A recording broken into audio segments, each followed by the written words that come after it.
10,000 years ago ice as का and हो जाता है हमारे देश में। ठीक है, आइस एज एंड हो जाता है। ठीक है, तो फिर 9,500 के इलाके के आसपास, ठीक है, यहाँ पर क्या चालू होता है, Mehrgarh culture. Mehrgarh culture, where is Mehrgarh students? It is in modern day Balochistan. ठीक है, बलूचिस्तान जो पाकिस्तान ने इलाका कब्जा के रखा हुआ है। ठीक है, यहाँ पर लोगों ने सेटल होके एग्रीकल्चर करना चालू किया। ओट्स, बार्ली एंड जवार, ये सब जो थे, राइस वगैरह था, इसका मतलब इन्होंने क्या किया, एग्रीकल्चर करना चालू कर दिया। फाइनली फिर क्या हो गया, लोगों ने फिर बाद में 7,000 बीसीई के आसपास लोगों ने क्या करना चालू कर दिया, सेटल्ड एग्रीकल्चर। लोगों ने घर वगैरह बनाए, पेड़ वगैरह से झुग्गी झोपड़ियां बनाई और सेटल्ड एग्रीकल्चर करना प्रैक्टिस कर दिया। ठीक है, सेटल्ड एग्रीकल्चर।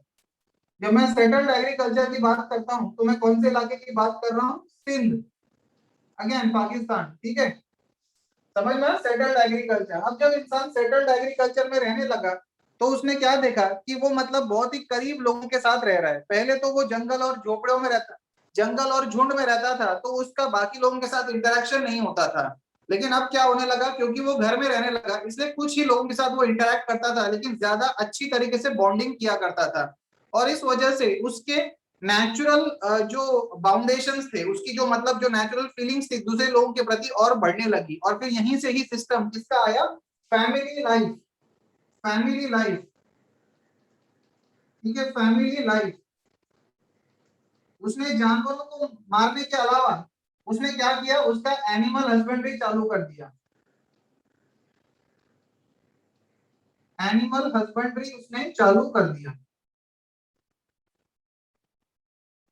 ठीक है, उसने एनिमल हस्बेंड्री चालू कर दिया।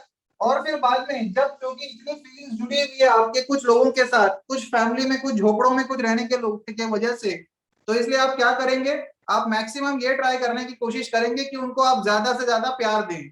तो फिर जब वो लोग मर जाते थे तो लोग उसके ऊपर, उसको सिर्फ ऐसे फेंक के नहीं चले जाते थे, उसके ऊपर वो लोग मकबरे बनाया करते थे। ठीक है, तो बेसिकली यहाँ पर क्या चालू हो गया, human burial process, dead body burial process, dead body burial process.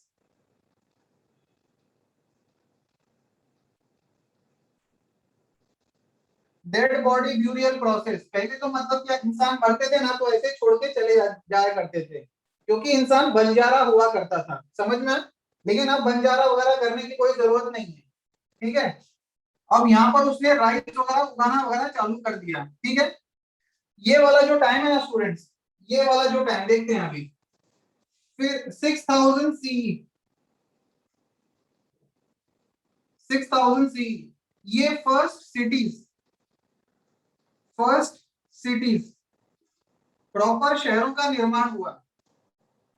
समझ में, प्रॉपर शहरों का निर्माण होना चालू हुआ। कौन कौन से शहर, हड़प्पा, मोहनजोदारो,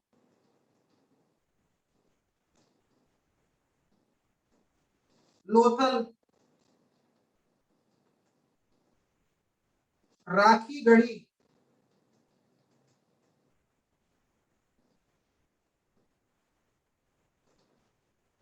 ये सभी शहरों का निर्माण होने लगा। हड़प्पा एंड मोहनजोदारो पाकिस्तान में है। ठीक है, ये पाकिस्तानी पंजाब, पाकिस्तानी सिंध, ये गुजरात में, और ये कहाँ है, राजस्थान में। समझ में आप लोग को। फिर बाद में क्या होने लगा, इंसान ने यहाँ पर धड़ल्ले से बहुत ज्यादा एग्रीकल्चर करना चालू कर दिया। लेकिन अभी भी एग्रीकल्चर जो था वो सिर्फ कहां तक सीमित था, सिर्फ अमीर लोगों तक सीमित था। समझ में आप लोग को। जरा देखते हैं, ये वाला जो टाइम पीरियड है ना बेटा, 10,000 से लेकर और 10,000 के पीछे तक, वो जो इलाका है, ये पूरा का पूरा किसमें आता है, पेलियोलिथिक एज में। पेलियोलिथिक एज में आता है। ठीक है, पेलियोलिथिक समझ लो, पेलियोलिथिक और 6000 के आगे वाला जो इलाका आता है वो आता है मेसोलिथिक एज में। मेसोलिथिक एज यानी बीच के पत्थर, यानी बहुत खराब पत्थर भी नहीं है, बहुत अच्छे पत्थर भी नहीं है। समझ में आया? ये है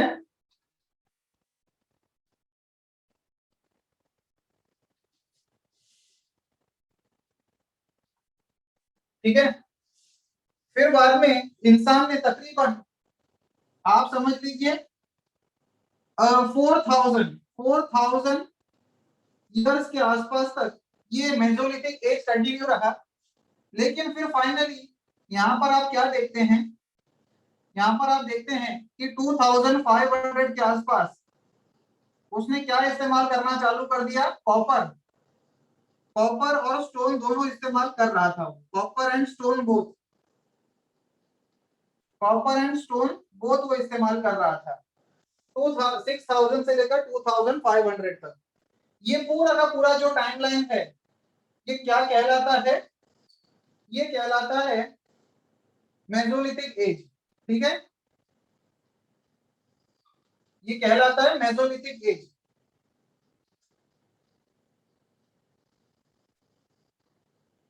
ये पूरा का पूरा कहलाता है स्टूडेंट्स मेसोलिथिक एज कहलाता है, पूरा का पूरा मेसोलिथिक एज कहलाता है।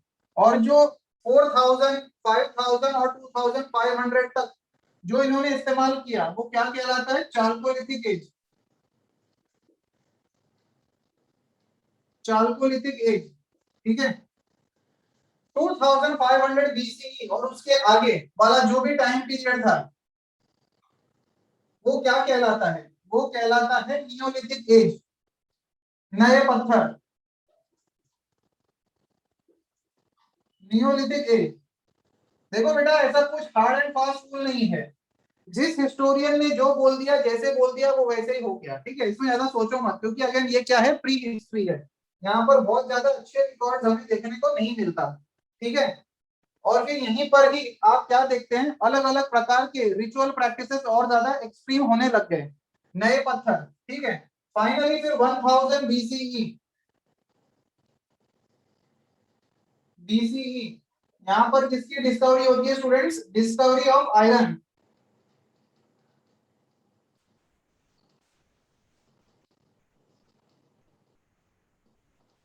ठीक है, और इसी को ही हम क्या बोलते हैं, आयरन एज।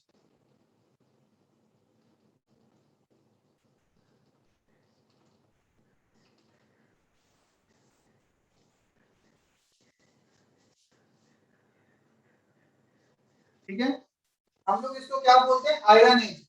यहाँ पर बहुत ज्यादा इंसान एक्सटेंसिव एग्रीकल्चर करने लगा, एक्सटेंसिव एग्रीकल्चर। आयरन की डिस्कवरी की वजह से इंसान को सबसे बड़ा फायदा क्या हुआ, he moved from subsistence agriculture, subsistence मतलब क्या, सिर्फ खुद का पेट भरने के लिए, to what, to commercial and profitable agriculture, profitable commercial agriculture, commercial agriculture को इस्तेमाल करना चालू कर दिया।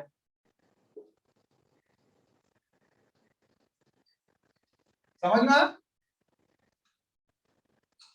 ठीक है, किसकी वजह से, लोहे की वजह से। और लोहे की वजह से उसने एग्रीकल्चर भी चालू किया, उसने हथियार भी बनाए और ये सब चलता रहा। Is it understood? ठीक है, हम लोग जरा मोहनजोदारो और हड़प्पा की शहरों का मतलब हम लोग एक बेसिक आइडिया देख लेते हैं। जो भी शहर थे, हड़प्पा, मोहनजोदारो, लोथल, ये सब शहरों का हम लोग एक बेसिक टाउन प्लानिंग हम लोग देख लेते हैं। Town planning, town planning of IVC cities, Indus valley civilization cities, हम लोग जरा देखते हैं अभी। ठीक है, सबसे इंपॉर्टेंट चीज क्या था, इनका जो प्लानिंग था that was based upon the grid pattern, मतलब बोलते हैं ना राइट एंगल्स पे घरों का निर्माण हुआ था। राइट एंगल से सामने एक रोड जाएगा, बाजू में घर होगा, आजू बाजू घर होगा, आजू बाजू में घर होगा और सामने से रोड जाएगा, मतलब समझते हो ना, ये रोड जा रहा है चार रास्ते वाला और कोई भी हैप हैजर्ड नहीं है, सब घर यहाँ पर रहेंगे, एक एक ब्लॉक वाला घर था। ठीक है, इसको क्या बोलते हैं बेटा, इसको बोलते हैं ग्रिड प्लानिंग। ठीक है, इसको बोलते हैं grid planning, grid planning of cities. ठीक है। दूसरी मेन चीज, वहां पर ग्रेट बाथ हुआ करता था। ग्रेट बाथ, ग्रेट बाथ का मतलब वहां पर आके स्विमिंग पूल नहीं, वहां पर आके वो लोग पीने का पानी और नहाने के लिए पानी वगैरह घर पे लेके जाते थे। ग्रेट बाथ था। फिर वहां पर स्कूल्स और कॉलेजेस भी देखे गए हैं, स्कूल्स एंड कॉलेजेस। ठीक है। फिर वहां पर सीवर सिस्टम देखा गया है, यानी क्या, सैनिटेशन सिस्टम, सीवरेज सिस्टम देखा गया है। ठीक है। वहां पर फैलस वर्शिप यानी शिवलिंग वगैरह भी देखा गया है, शिवलिंग। और फिर वहां पर बहुत ज्यादा सील्स देखी गई हैं, सील्स। सील्स यानी समझते हो ना, मोहर। ठीक है। उस टाइम पे बार्टर ट्रेड हुआ करता था। ट्रेड इतना कॉम्प्लेक्स नहीं था कि करेंसी की जरूरत पड़ती थी। समझ में आप लोग को? ठीक है। ये सब चीजें, लोगों का रहन सहन बहुत ही साधारण था, लेकिन लोग मतलब स्टाइल मारने के लिए ऑर्नामेंट्स वगैरह भी इस्तेमाल किया करते थे। ठीक है। वहां पर खिलौने पाए गए हैं, टॉयज पाए गए हैं, टॉयज पाए गए हैं, कंपास पाया गया, कंपास। कंपास पता है ना, वो दिशा दिखाने के लिए, मतलब वो जो लोहे की पिन होती है,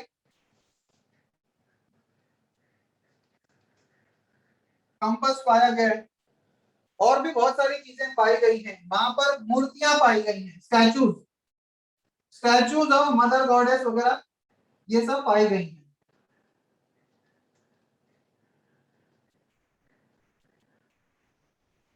स्टैचूज वगैरह पाई गई हैं किसकी, मदर गॉडेस वगैरह की। ठीक है। और फिर इंडस वैली की जो ये स्क्रिप्ट थी वो कैसी थी, 500 अल्फाबेट्स हुआ करते थे उसमें। समझ में? और वो स्क्रिप्ट कैसी थी, ऐसी अजीब टाइप की दिखने वाली,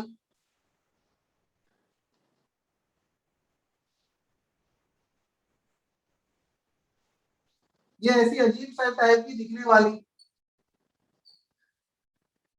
ठीक है। ये ऐसे अजीब सी टाइप की दिखने वाली इनकी स्क्रिप्ट भी थी। समझ में आप लोग को? आगे देखते हैं। ठीक है। तो ये सब होते रहा। फिर फाइनली क्या हुआ, अभी फिलहाल हाल ही में आईआईटी कानपुर की जो रिपोर्ट है, आईआईटी कानपुर की जो रिपोर्ट है, वो क्या बोलती है कि 900 drought, 900 year old drought, 900 year drought की वजह से इंडस वैली को लोगों ने खाली कर दिया। ठीक है। इंडस वैली को लोगों ने खाली कर दिया and people migrated to far away land. समझ में? और इस तरीके से इंडस वैली का खात्मा हो गया। समझ में आया क्या आप लोग को? ठीक है। और इस तरीके से हमारे देश में जो इंडस वैली है उसका खात्मा हो गया, और फिर लोगों ने दूसरे इलाके पे मूव ऑन, माइग्रेट करना चालू कर दिया। ठीक है। लोगों ने इंडस वैली से सीखा कि हमें अनसस्टेनेबल आर्किटेक्चर नहीं बनाना चाहिए, तो हम लोग ने, वो लोग ने फिर बाद में किधर मूव ऑन करना चालू कर दिया, उन्होंने चालू कर दिया गंगा के इलाके में, उन्होंने मूव ऑन करना चालू कर दिया। और वहां पर उन्होंने सबसे पहले फिर बाद में क्या लिखे, वेद। ठीक है, वेदास। और यही वेदों को क्या बोला जाता है फिर लिखने के टाइम को, वैदिक एज।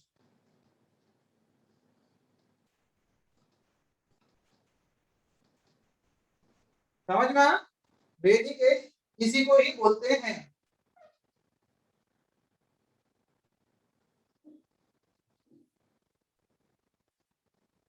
समझ में आया? इसको वैदिक एज बोलते हैं। ये कौन सा टाइम की मैं बात कर रहा हूँ, 1500 बीसीई की बात कर रहा हूं मैं, 1500 बीसीई। तो पहली पहली वेद कौन सी लिखी गई, वो था ऋग्वेद। ऋग्वेद, ऋग का मतलब क्या होता है, टू प्रेज, किसी की तारीफ करना, श्लोक वगैरह। समझ में? Rigveda, to praise somebody. सारे के सारे वेद ऋग्वेद से ही निकले हैं। समझ में? फिर ऋग्वेद के अलावा और भी सारी चीजें निकली हैं, उपवेद। फिर और क्या निकले, उपनिषद।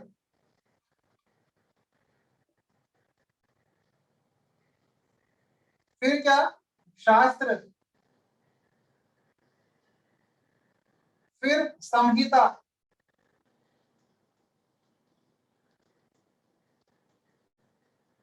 ये सब निकलते रहे। समझ में आप लोग को? और ये जो टाइम पीरियड था 1500 बीसीई से लेकर 600 सीई तक, 600 बीसीई तक, ये सब क्या कहलाता है, एज ऑफ महाजनपद। तो इन सभी को ही कोलैबोरेटिवली, फिर फाइनल ये किसमें कोलैबोरेट हो गया, द एरा ऑफ महाजनपद। कितने महाजनपद थे बेटा, 16 महाजनपद।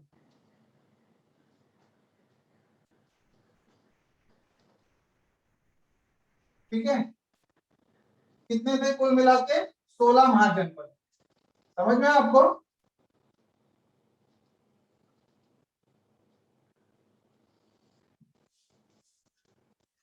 16 महाजनपद थे। ठीक है, महाजनपद का मतलब क्या होता है, एक ऐसा किंगडम जिसमें एक राजा हो और उसको बाकी सारे मतलब मंत्री परिषद के लोगों की बात माननी पड़ेगी, नहीं तो उसके बिना वो डिसीजन लेने में असक्षम है। समझ में, लोग ही अपना राजा चुन लेते हैं, और उसमें बेसिकली कोई खराब राजा रहा तो खराब राजा को भगा दिया जाएगा या मार दिया जाएगा और फिर एक नए राजा को लेके जाया जाएगा। राजा कोई भी डिसीजन लेता है तो उसका सही तरीके से क्रिटिकल एनालिसिस जनता करेगी, और जो कोर्ट वगैरह रहेंगे, ग्राम पंचायत ग्राम सभा, वो उसको देख लेंगे। समझ में, तो ये है। Is it understood. मैंने कल आपको बताया था कि ओवरऑल 1000 से ज्यादा जनपद थे, एक दूसरे में जंग होती रही, तो फिर फाइनली कितने बन गए, 16 महाजनपद। समझ में, ये 16 महाजनपद एक दूसरे में फिर से लड़ पड़े, और फिर किसका जंग हो गया, वॉर ऑफ महाभारत का। Is it understood. अब हम लोग स्टार्ट करेंगे महाजनपद के आगे का टाइम। ठीक है, महाजनपद से हम लोग स्टार्ट करेंगे।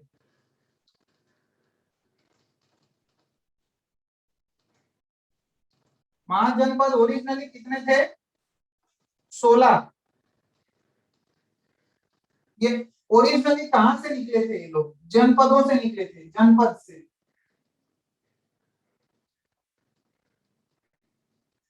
दे केम आउट ऑफ दी जनपद, और ओरिजिनल जनपद कितने थे, 1000। ठीक है, और जनपद का कॉन्सेप्ट क्या होता है, small village republics, village republics.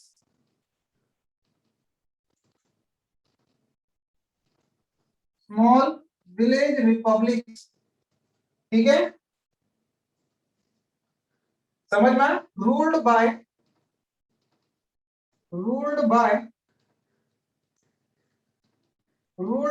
अ राजन, राजन यानी किंग, दूसरा पुरोहित, और तीसरा, ठीक है, मंत्री, मंत्री परिषद। मंत्री परिषद में कोई भी इंसान अपने टैलेंट के दम पे ऊपर बढ़ सकता है। समझ में आया, इज इट अंडरस्टूड। अब देखते हैं जरा ये 16 महाजनपद कौन से थे। ठीक है, सर पुरोहित का मतलब क्या है? पुरोहित मतलब priest, chief priest. Okay sir. ठीक है, मंत्री परिषद यानी of course council of ministers. Rajan means the king. सिर्फ राजन की जो पोस्ट होती थी वो हेरिडिटरी होती थी। ठीक है, रिपब्लिक्स का मतलब मैंने आपको बताया भी था बहुत पहले। ठीक है, रिपब्लिक्स का मतलब क्या रहता है, देश की मेजोरिटी चाहे तो कुछ भी लॉ पास कर सकती हैं, लेकिन क्या वो लॉ सही है, कॉन्स्टिट्यूशनली सही है या नहीं है, वो कौन डिसाइड करता है, जुडिशियरी। तो इन विलेजेस में एक जुडिशियल सिस्टम, बहुत ही एफिशिएंट जुडिशियल सिस्टम हुआ करता था।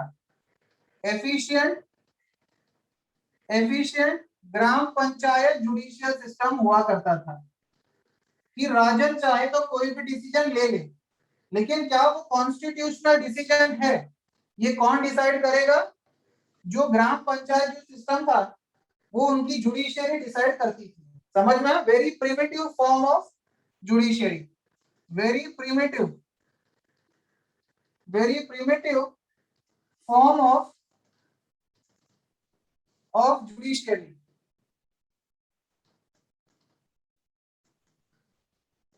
ठीक है, समझ में, आगे बढ़ते हैं। हम लोग जरा देखते हैं कि ये अलग अलग महाजनपद कौन कौन से थे। 16 के ऊपर को तो आपको 100 वर्ड सबके ऊपर लिख के लाना है, मैं आपको कुछ मेन मेन बता दूंगा, ठीक है। जो हमारा नॉर्थ इंडिया का जो प्लेन रीजन है, पंजाब, हरियाणा, यूपी, बिहार, मध्य प्रदेश वाले जो इलाके हैं, तो यहाँ पर एग्रीकल्चर बहुत होता है। तो इस इलाके को पुराने जमाने में क्या कहा जाता था, land of the noble people. Noble people यानी क्या, सज्जन पुरुष, ठीक है। तो सज्जन पुरुष को, ठीक है, land of the noble people, of the noble people, समझ में, land of the noble people मतलब क्या, आर्यवर्त। आर्यवर्त, आर्यवर्त का मतलब क्या होता है, वर्त का मतलब होता है plain region, plain region for agriculture, ठीक है। आर्य, आर्य का मतलब होता है नोबल, सज्जन, नोबल मैन बोलते हैं ना, सज्जन, सज्जन, समझ में आप लोग को। देखते हैं आगे कौन कौन से इंपॉर्टेंट इलाके थे, ठीक है। सेंट्रल मध्य प्रदेश में एक बहुत इंपॉर्टेंट महाजनपद हुआ करता था, सेंट्रल मध्य प्रदेश में, उसका नाम क्या था, उसका नाम था अवंती, ठीक है। सेंट्रल या आप समझ लो north west central, north west central Madhya Pradesh, north west central Madhya Pradesh मतलब, मध्य प्रदेश पता है ऐसा है, ऐसा ऐसा दिखता है, ऐसा ऐसा दिखता है, ये छत्तीसगढ़ आता है। तो मैं इस इलाके की बात कर रहा हूँ, ठीक है। तो ये नॉर्थ में भी है, ये वेस्ट में भी, और सेंट्रल वाले इलाके में भी है, ठीक है। तो इस इलाके में जो महाजनपद वाला किंगडम हुआ करता था, ठीक है, महाजनपद वाला किंगडम हुआ करता था, इसका नाम था बेटा अवंती, अवंती, ठीक है, अवंती। दूसरा, दूसरा फिर ईस्टर्न राजस्थान, ये हम लोग का इलाका है, ईस्टर्न राजस्थान, ईस्टर्न राजस्थान का जो इलाका था बेटा, ठीक है, वहां के जो लोग थे उनका महाजनपद का नाम था, उसका नाम था विराटनगर, विराटनगर एक्चुअली कैपिटल था, द नेम वाज मत्स्य, समझ में, मत्स्य यानी मछली, भगवान विष्णु का पहला अवतार, समझ में है आप लोग को। आगे बढ़ते हैं, फिर बाद में हरि दिल्ली वाला इलाका, दिल्ली वाला इलाका, दिल्ली वाला जो इलाका था वहां पर जो महाजनपद वाला किंगडम था, महाजनपद वाला जो यहाँ पर जो किंगडम था बेटा, उसे कहा जाता था कुरु। वो कुरु पता है ना, महाभारत में भी है ना, कौरव, कौरव जो थे, दुर्योधन, दुशासन, दुशाला और तमाम बड़े बड़े लोग, ये लोग सबके सब कहाँ के राजकुमार थे, दिल्ली के, कुरु, समझ में। आगे बढ़ते हैं, दूसरा north west UP, north west UP जो इलाका है, नॉर्थ वेस्ट यूपी का जो इलाका है, वहां के जो महाजनपद था उसका नाम क्या था, पांचाल, पांचाल, पांचाल से कौन था बेटा, पांचाली, द्रौपदी मैडम। आगे बढ़ते हैं, ठीक है। नॉर्थ ईस्ट मध्य प्रदेश, नॉर्थ ईस्ट मध्य प्रदेश, यहाँ के खतरनाक किंगडम कौन सा था, छेदी, वो दबंग पिक्चर वाला छेदी सिंह नहीं, एक छेदी, इसका नाम था खाली छेदी, ठीक है। फिर एक बहुत फेमस, वो तो आज भी बहुत ज्यादा फेमस है, बनारस, वाराणसी, काशी, कुछ भी बोल लीजिए, जो पहले था वो आज भी है, बनारस या काशी, ये भी एक इंपॉर्टेंट महाजनपद वाला किंगडम था बेटा, ठीक है। फिर एक और सबसे important, central Bihar, central Bihar का जो इलाका था उसका नाम क्या था, मगध, मगध का आज की तारीख में नाम, नया नाम क्या है, पाटलिपुत्र या पटना। फिर यूपी के ही कुछ अलग अलग इलाके थे, ठीक है, वो कौन से थे, कोशला, वत्सल, सुरसेन, कोशला, वत्स, शूरसेन,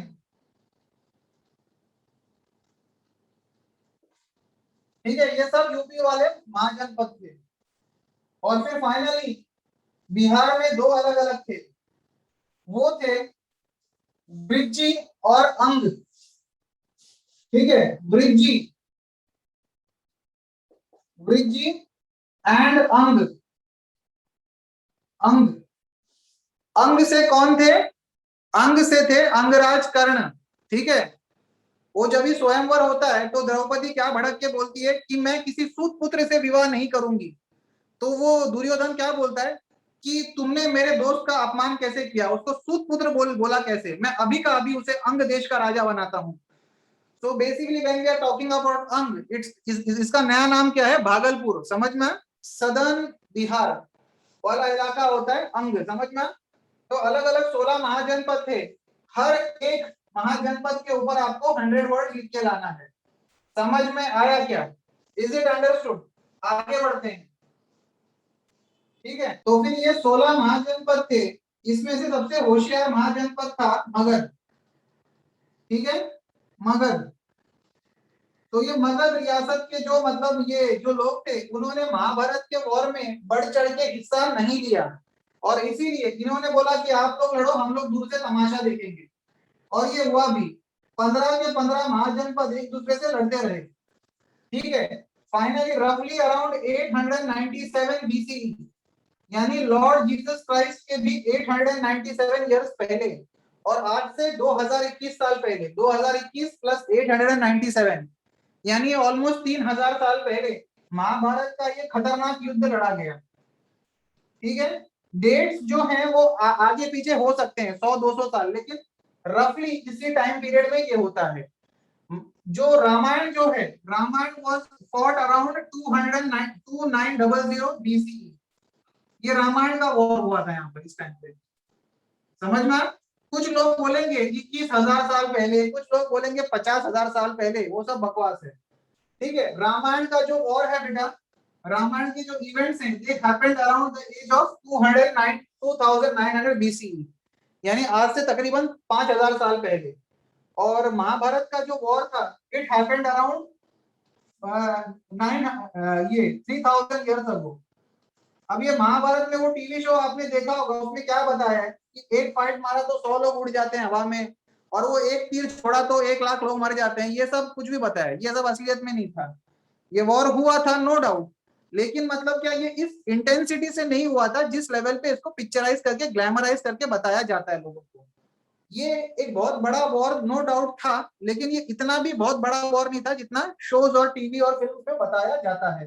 समझ में आया क्या आपको? ठीक है, आगे बढ़ते हैं। तो सारे के सारे जो भी महाजनपद थे वो एक दूसरे से लड़ते लड़ते कमजोर हो गए, और फिर फाइनली बाजी किसने मार ली महाभारत के वॉर के बाद? मगध ने। मगध यानी क्या बेटा? पटना, या उसका पुराना नाम पाटलिपुत्र। ठीक है, मगध की खास बात क्या थी? ये जो कैपिटल सिटी थी, ठीक है, ये क्या थी? माउंटेन से सराउंडेड थी, तो यहाँ पर अटैक करना बहुत मुश्किल हो जाता था। आजू बाजू में इसके नदियां बहती थी, तो इसको साफ पीने का पानी, नेविगेबल वाटर गंगा का मिल जाता था, गंगा दामोदर कोसी नदी का मिल जाता था। समझ में आपको? ताकि इनका इनलैंड नेविगेशन हो सके, बोट्स बिहार से निकलते हुए बंगाल के इलाके से बंगाल की खाड़ी में जाएं और पूरी दुनिया के साथ ट्रेड करें। यहाँ पर जंगल भी बहुत अच्छे थे, और इसीलिए यहाँ पर बहुत ज्यादा हाथी मिला करते थे, तो हाथियों को पकड़ के वॉर में टैंक की जगह इस्तेमाल किया जाता था किलों को तोड़ने के लिए। समझ में आया क्या? ठीक है, आगे बढ़ते हैं। तो ये सब हो गया, और इस वजह से मगध एक बहुत ही दमदार महाजनपद महाभारत की जंग के बाद उभर के निकला। लेकिन फिर भी लोग कैसे ना कैसे एक दूसरे से लड़ ही रहे थे, और इसी के बाद क्या हुआ? हमारे देश में लोगों को सद्बुद्धि वाला मार्ग समझाने के लिए, लोगों को ज्ञान का प्रकाश देने के लिए दो देवता इस धरती पे उतरे। ठीक है, भगवान श्री वर्धमान महावीर जी, और एक भगवान श्री गौतम बुद्ध जी। ठीक है, दोनों के ऊपर 200 वर्ड लिख के लाना है। ठीक है, समझ में आया? इन्होंने, भगवान वर्धमान महावीर जी ने जैनिज्म की स्थापना की। एक्चुअली स्थापना नहीं की, जैनिज्म पहले से भी था, लेकिन इन्होंने बहुत ज्यादा प्रमोट किया। भगवान गौतम बुद्ध ने अगेन किसको ज्यादा प्रमोट किया? बुद्धिज्म को। ठीक है, बुद्धिज्म पहले भी था, भगवान बुद्ध से भी पहले 63 बुद्ध आ चुके हैं इस धरती पे। भगवान कोन्नगमन, भगवान कश्यप, भगवान बहुत सारे अलग अलग देवी देवता आ चुके हैं, ठीक है, अलग अलग अवतारों में। समझ में आप लोग को? तो ये सब के ऊपर 200 वर्ड लिखना आपको बहुत जरूरी है। समझ में? आगे बढ़ते हैं, ठीक है। बाद में हुआ क्या देखते हैं जरा। रामायण और महाभारत के ऊपर भी 100 वर्ड लिख के लाइए, ठीक है, आपको जनरल नॉलेज मिलेगा। महाभारत का जब वॉर खत्म होता है तो आप क्या देखते हैं? महाभारत में इसकी डेथ हो जाती है, अभिमन्यु की, ठीक है, अभिमन्यु की।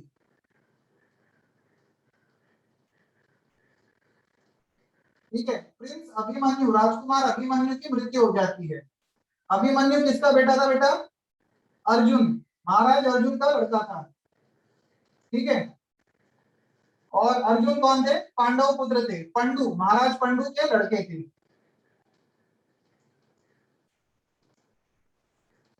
ठीक है। तो अभिमन्यु की तो डेथ हो जाती है वॉर में, लेकिन इनका बेटा, ठीक है, इनका बेटा जो था वो नेक्स्ट राजा बनता है, ठीक है, कुरु नगरी का। कुरु मतलब दिल्ली का नेक्स्ट राजा बनता है।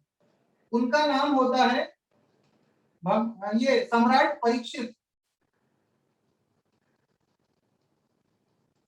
परीक्षित, सम्राट परीक्षित, ठीक है। सम्राट परीक्षित को एक बहुत बड़ा नाग मार देता है, ठीक है, बहुत बड़ा सांप मार डालता है। और इसीलिए महाराज परीक्षित की मृत्यु का बदला लेने के लिए इनके बेटे महाराज जन्मजेय,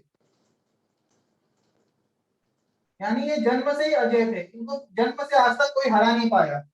और जन्मजेय बहुत बड़ा यज्ञ करवाते हैं कि पूरी दुनिया में जितने भी सांप हैं सबको पकड़ पकड़ के हम लोग अग्नि में फेंक देंगे और मार डालेंगे, क्योंकि इन्होंने मेरे डैडी को खत्म किया है। और इसीलिए जन्मजेय ने बहुत बड़ा यज्ञ ये स्थापना की।